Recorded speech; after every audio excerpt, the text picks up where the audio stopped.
كتاب أنزلناه إليك مبارك ليدبروا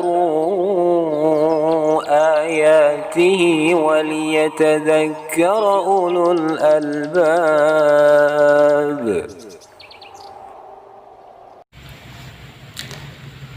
Assalamualaikum warahmatullahi wabarakatuh. Innal hamdalillah wassalatu wassalamu ala Rasulillah Muhammad ibn Abdillah, amma ba'd.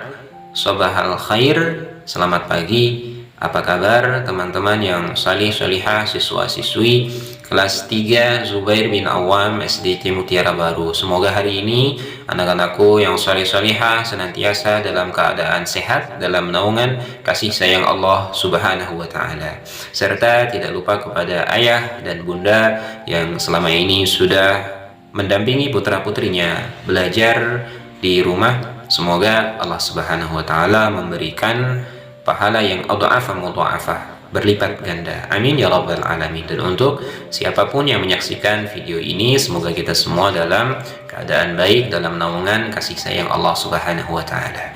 Teman-teman yang salih dan salihah, pada hari ini kita akan bertadabbur, mentadabburi ayat-ayat Allah Subhanahu wa Ta'ala. Apa itu tadabbur? Tadabbur artinya merenungkan. Apa yang kita renungkan? Yang kita renungkan adalah ayat-ayat Allah di dalam Al-Quranul Karim. Dan pada hari ini kita akan merenungkan ayat Allah, yakni surat Al-Asr. Insyaallah kita semua sudah hafal surat Al-Asr. Untuk itu mari sama-sama sebelum kita mengetahui artinya, kemudian nanti mempelajarinya, kita baca terlebih dahulu surat Al-Asr tersebut.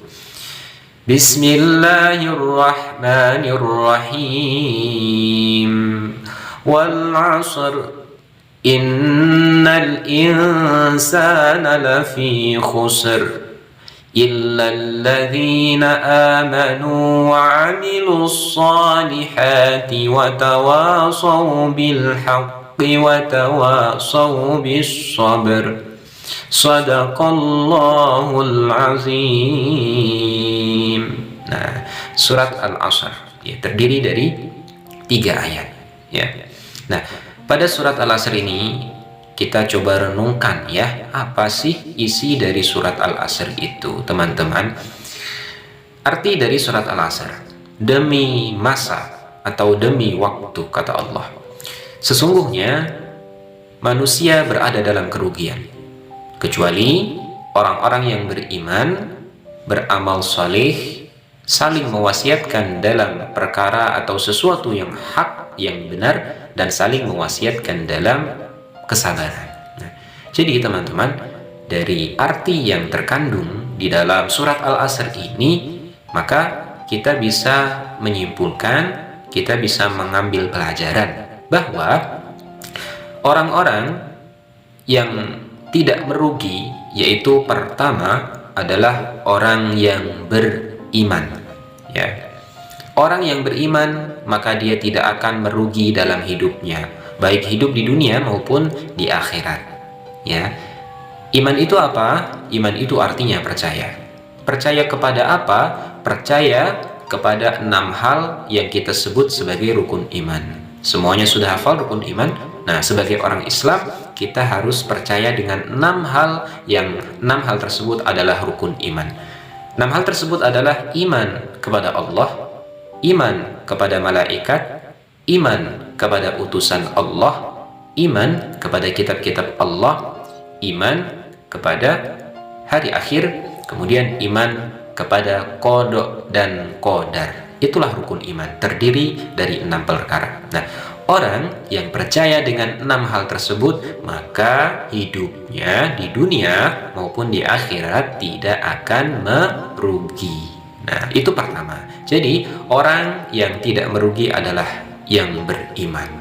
Kemudian yang kedua adalah orang yang beramal saleh. Apa itu amal saleh? Amal artinya perbuatan, salih artinya baik atau benar atau bagus. Jadi orang yang melakukan amal salih, melakukan perbuatan yang baik, maka dia tidak akan merugi.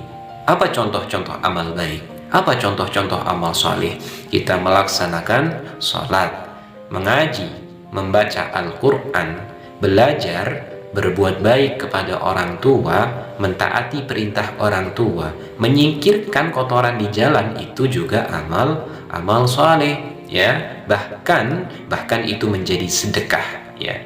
Kata Nabi Muhammad sallallahu alaihi wasallam, wa tumitul adza 'anit tariqi shadaqah. Menyingkirkan kotoran, menyingkirkan sesuatu yang mengganggu di jalanan, maka itu menjadi sedekah, menjadi amal soleh. Jadi teman-teman ketika melihat misalnya di jalan ada batu yang menghalangi orang untuk berjalan, maka teman-teman singkirkan supaya kita tergolong kepada orang-orang yang sedang melakukan amal soleh, ya.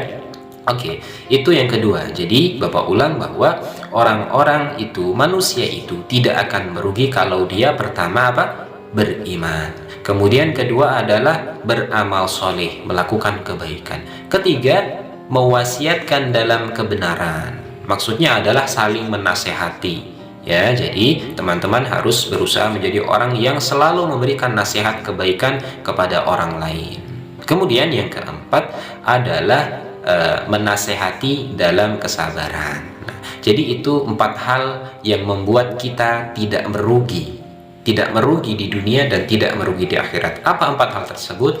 Iman, kemudian beramal soleh, kemudian berwasiat atau saling menasihati dalam perkara yang benar, kemudian yang keempat adalah menasihati dalam kesabaran. Jadi kesimpulannya, teman-teman yang dirahmati Allah, yang disayang Allah, bahwa dari surat Al-Asr ini kesimpulannya adalah bahwa kalau kita tidak ingin merugi, maka kita harus menjadi orang yang beriman dan beramal soleh. Kemudian kesimpulan kedua, teman-teman, Allah Subhanahu wa Ta'ala mengawali surat Al-Asr dengan kalimat wal asri, demi masa, demi waktu. Kenapa sih Allah bersumpah dengan waktu? Ada apa di balik waktu? Ternyata teman-teman, waktu itu adalah sesuatu yang luar biasa sekali yang Allah ciptakan. Ya, waktu adalah anugerah yang luar biasa yang Allah berikan buat kita.